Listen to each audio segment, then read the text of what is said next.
Welcome to Emotional Sobriety. Welcome back to the show, guys. I'm just so happy to have both Allen and Thom together to chop it up about WTF. Life is full of unexpected circumstances. Sometimes when it rains, it pours. I'm trying to think of other euphemisms, but basically just we've been going through it. This has been kind of like an ongoing chapter of the show over the past couple months. And yeah, because we're dealing with that stuff. We're unexpected things. It's like, I mean, first of all, we're always dealing with unexpected things because if we think we can predict the future, give it up. We can't. Yeah. I was listening to these two authors, Maggie Smith. She's a brilliant poet. I mean, very, very renowned poet. Mm-hmm. And she was doing a show with, I think, Gwendolyn Doyle. It's called something like Hard Things. But one of the things they both said about a certain situation they were facing in their life is where they got caught was the opposite. Instead of expecting things would be unexpected and unexpected would happen, that they lived their life, and I can relate to this in terms of my marriage. They lived their life with what they called a copy, cut, and paste mentality. They took today, they copied it, then they cut it, and then they pasted it in tomorrow, thinking that if it's like this today, it's going to be like that tomorrow. And they lived that way until tomorrow blew up. Tomorrow didn't turn out to be anything like the cut and paste that they thought it would be. And it's a great metaphor, because just yesterday I was doing a cut and paste of a couple of paragraphs of something I was writing. I was going to put it in another document, and by the time I got the other document, I hit copy, put it back in. Nothing. It's like it's gone. I just ended up taking it out and it's lost. And that's what they're talking about. You're not ready for that. Well, I'm sorry, Thom. That was probably the most important paragraph ever written, and you lost it. So, bummer. Exactly what the voice in my head was telling me. Thank you. So, but no, I love that. It's isn't that a great way of saying it? See, it's beautiful. Well, look they're both brilliant authors. So authors just like you have, Thom, you have that ability to use. We're just that way. We're so smart. You guys are, man. And you guys are. you guys, like, you're not. Well, yeah, I'll include myself, but I don't have that gift with words like I see that you have. I mean, you're very talented, but I loved it. I mean, I thought that the metaphor about life was so powerful because it's so easy. It's so easy to want things to be the same, to not want things to change. And it's all, when you stop to think about it, it's so unaligned, if you will. It's with what reality is. Everything is changing. This moment isn't the same. If you stand in a stream, everything changes every minute as the stream is moving around you. Absolutely. Yeah. It's so interesting that I hold on to that. And I can see that that's been a big part of what I'm learning with the suffering I'm going through. Is that there's this cut and paste mentality. I need to give it up. Human beings fear uncertainty more than we fear anything. And we hate change, and talk about words, though. I love the punchline of this one, because there is a punchline to it that is true, which is we fear uncertainty more than anything. We hate change. The only thing in life that is certain is change. And so this is hilarious to me, but also absolutely true. We are the only species on this planet who lives in fear of the nature of life. Yeah, we don't want to touch the hot stove. I mean, it's very natural. The reason we go cut and paste is because we don't. Yeah, we like to not think we can predict the future. Tell me if this fits for you, Allen. That what we teach people in therapy and try to learn for ourselves is things aren't good or bad. They're things. Yeah. This is what happened. This is what Roger Andes is a wonderful teacher of that for me. The idea that we don't have to measure and evaluate everything. We just need to be able to define it and be accurate about the reality of it. Acceptance is reality, and then respond, because all we have is present tense and response, right? I appreciated when you said the other day, Tom, Alan had just confided just some of the rough stuff he's been going through. And you said at the same time, you're like,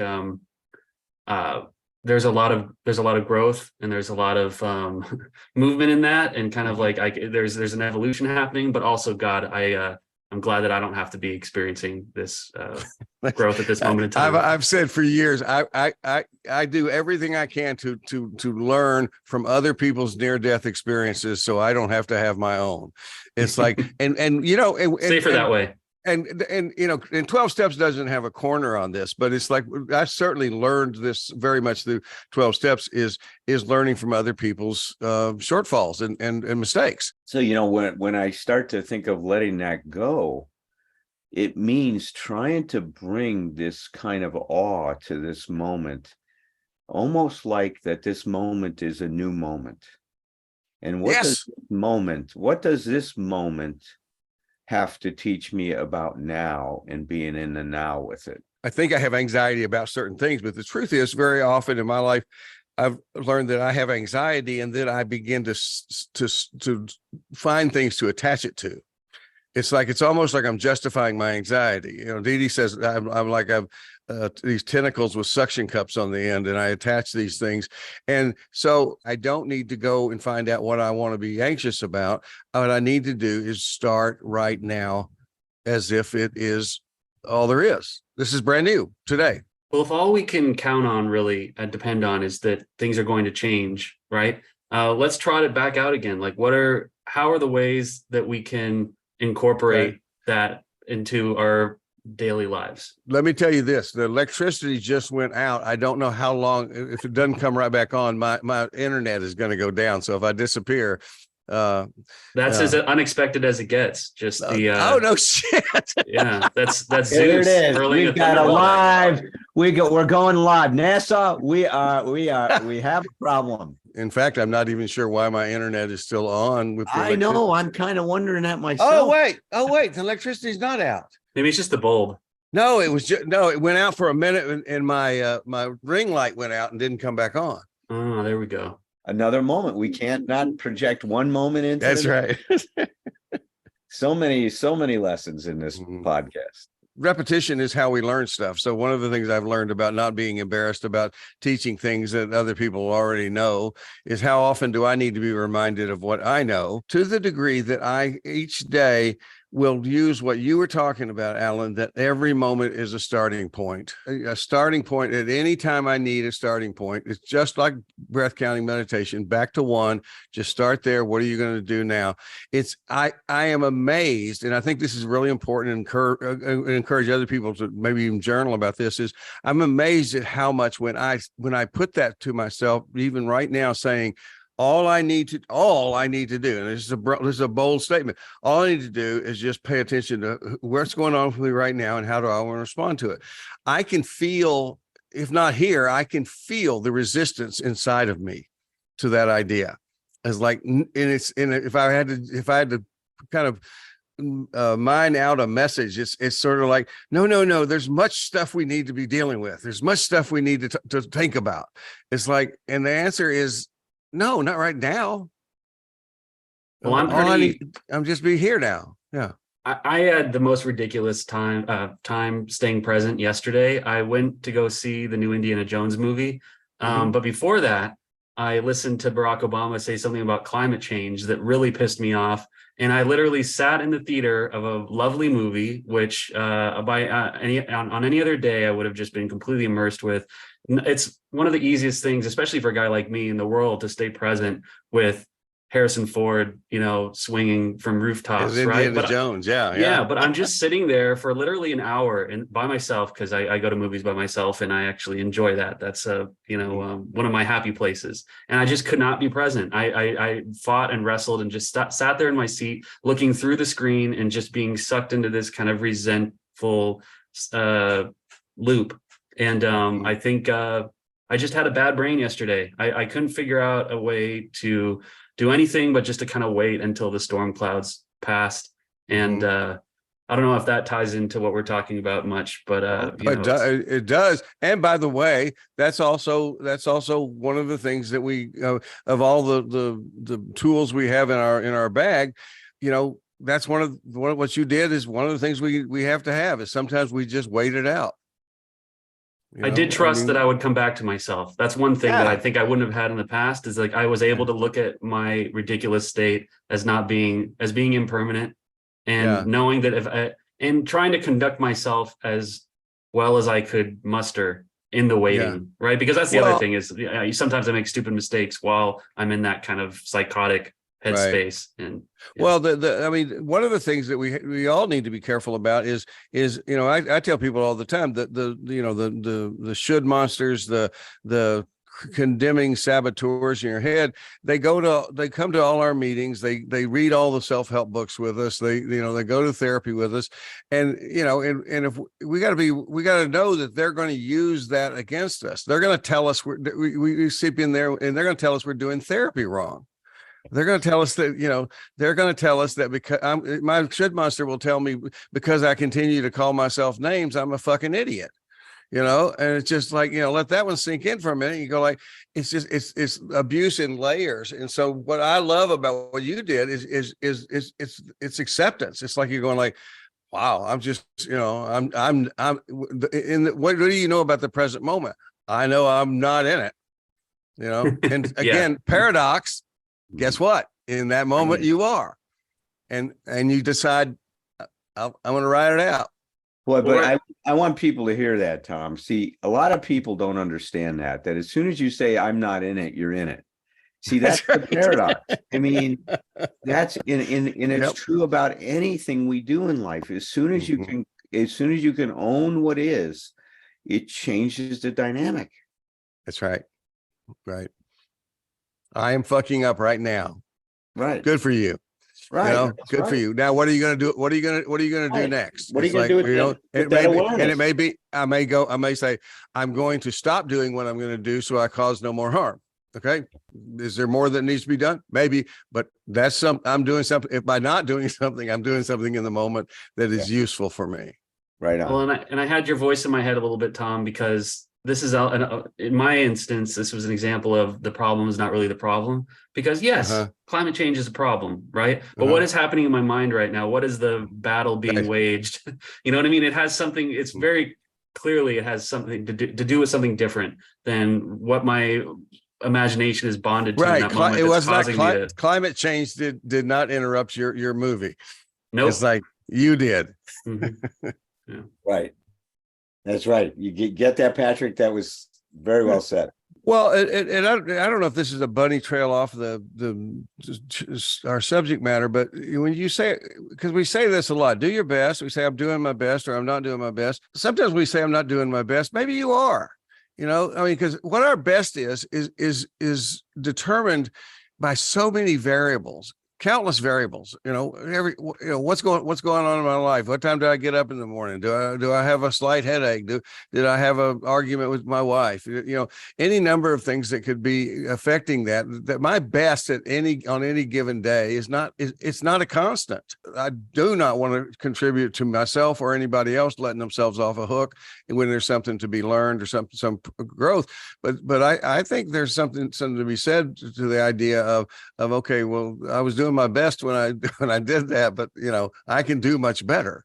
Then you come back to the present moment and move forward. You learn from it. You learn like we always say, learn from the past, get the hell out of there. What are some of the branches you've been able to grip on lately? How have you been able to rescue yourself from the stinking thinking these days? I mean, my unexpected thing is I can tell you the truth, I don't remember if I've mentioned it on the podcast. I know I've said something about it on the Thursday group, but I've just recently been diagnosed with something that sounds scary. I guess it is scary, throat cancer. But it's a kind of cancer that doctor, I love my doctor. He's funny. He says the odds of you dying of something else besides this are way high. And so I appreciate that way he told me that. Hey, you're going to die something else. Don't worry about dying from I love it. He had to get a biopsy. in my throat, down my throat. So he comes in the first time and he takes the spray like they do at the dentist. They spray the back of my throat because he's going to use the needle to deaden it. And it's like, and so he puts the spray in, then leaves and comes back, and he's sitting there right, pulls his little rolling chair right up next to me, right in front of me. He's got this syringe and this big needle. He's right in front of my face. And he said, this is going to pinch a little. And I said, yeah, but the stuff you sprayed in there is going to make it hurt less. And without missing a beat, this guy goes like, well, that's the hope.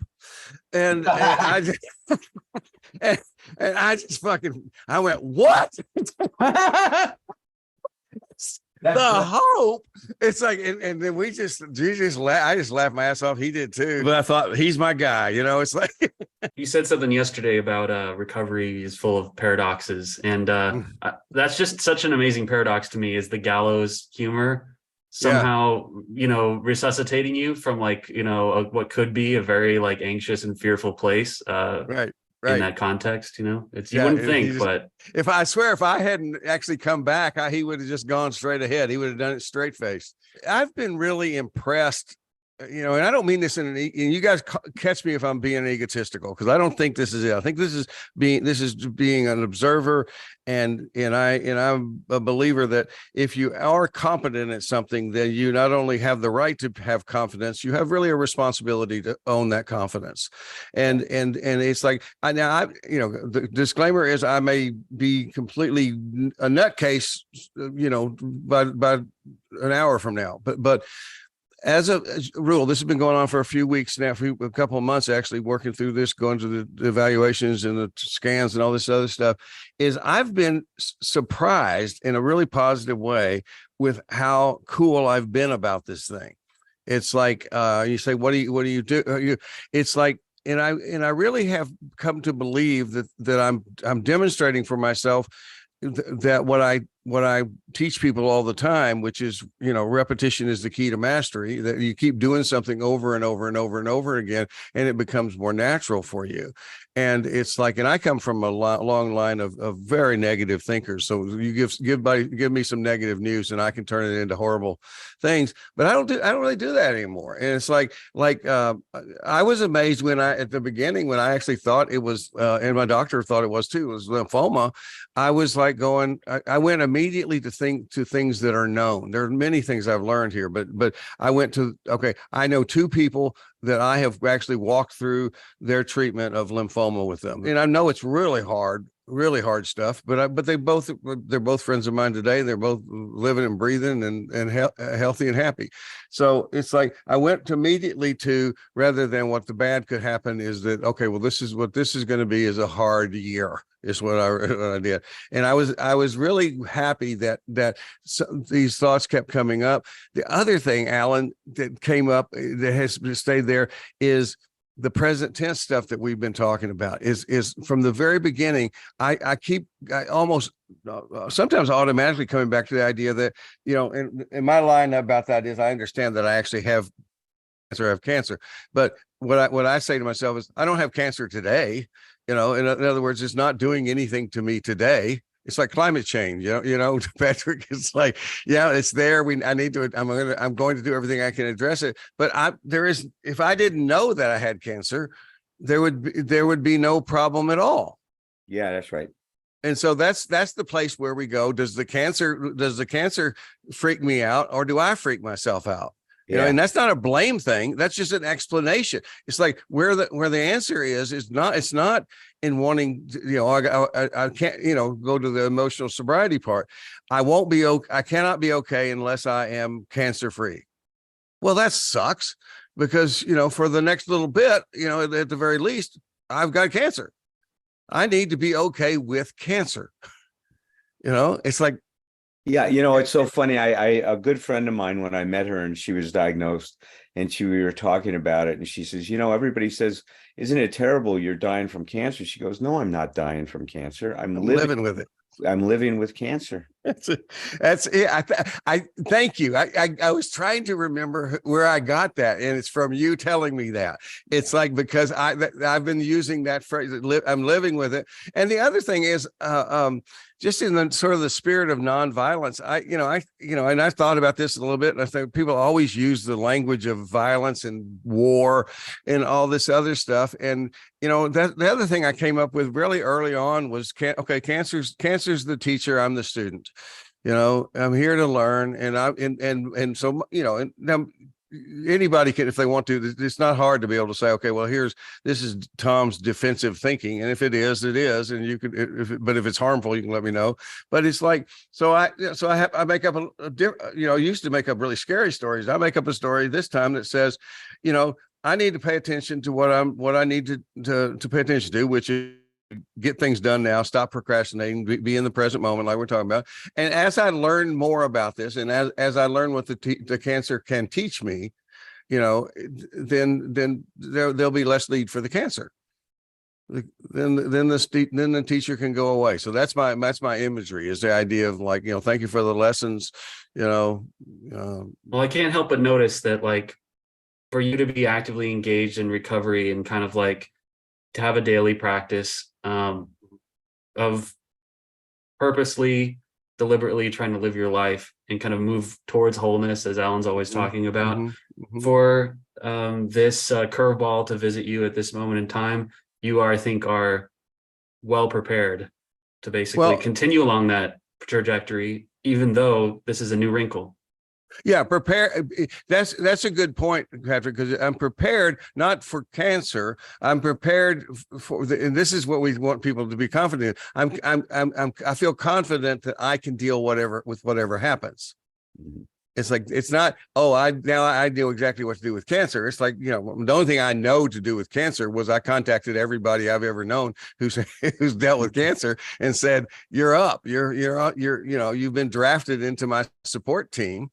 But it's like, absolutely. And I want to be real clear about this. It's like, I'm not saying I haven't had other emotions with this stuff. I mean, the other night when some of my appointments were just dragging on and getting slower and slower and slower. I mean, I just laid in bed and cried for a while. It just was too much. And so, I mean, I know when we're sitting there having this conversation, I can sound really upbeat about it. And for the most part, I'm okay with this, but it definitely, anybody listening who, don't use that as the standard of measure, because and I'm at the front end of this too. So, I may be on the next podcast, just sitting here, and my promise to you guys, I'll just be here and be honest with you. So, because that's what emotional sobriety is about, not about being in a great place. It's about being honest. And so I don't hold me to this. If I next week, I've proven that over the last several months. You have, and you've been a beautiful model for just honesty and authenticity. We've been taught in our world that vulnerability is weakness. Fair to say, the three of us would say vulnerability actually is strength.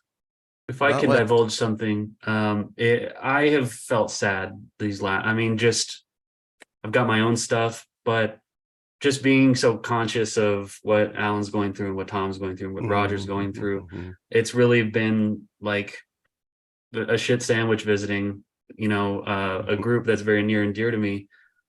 However, I do think that we are persisting, and there's some great work being done, and we're down but not out, I guess. But yeah, I don't know. I guess that I guess all I'm saying is that, like, this is just part of the mix. Like, I'm going to be sad about these kinds of things, and it's not wrong to be sad. Yeah. Right. It's not to be. That's it. Exactly, Patrick. Is that it's not sad. Emotions aren't the problem. Emotions are communication. It tells you something about that. The idea is it bothers me when people use the terms, and I probably do some of the time, make a slip, but they'll say, if you have negative emotions. There are no negative emotions. There are only emotions, and we can do, how we respond to those emotions it can be negative or destructive. Or it can be positive and constructive, but it's like sadness falls often in the case of negative emotion. And so we think, we got to get rid of it.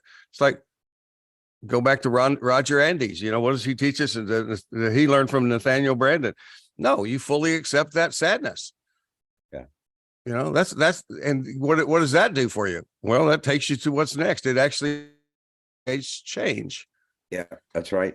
Right on, man. Right on. Well, it's a good show, you guys. We're all on a picnic having shit sandwiches. Mine has brie on it to kind of offset the, brie and red onion with some basil. So we'll share our shit with you anytime, Pat. Absolutely. Thank you. Please do. And I'd like to plug, just before we wrap up, Joe C's book, Beyond Belief, Agnostic Musings for 12-Step Life. I've been, really good book. Yeah, it's just like, it's so deep, and like each of the reflections, I think, like, I mean, his mind is just so far ranging, and like kind of the assortment of different like quotes that he's put in there that, you know, tie into kind of like 12-step recovery, or he's found ways to kind of tie them together, I think is just really wonderful. And these days it's been like a solace for me. So pick it up if you haven't already. And he does a beautiful job of integrating, doesn't he? Yeah. And also, don't sleep on Tom and Allen's books. Get after it. If you buy 3 copies of any of my books and put them under your pillow, you will feel better. Tend your life, tend your myth. Cultivate your narrative with whomever you're with. Then with glass in hand and children on one knee, bring some stories, bring your stories back to me. It ain't a crime to be a human. Never be ashamed to be yourself. Rest assured that whatever you're doing will entertain me like nobody else. So here's to us, my old friends, until it's time to drink the wine and break the bread again. With glass in hand and children on one knee, bring some stories, bring your stories back to me.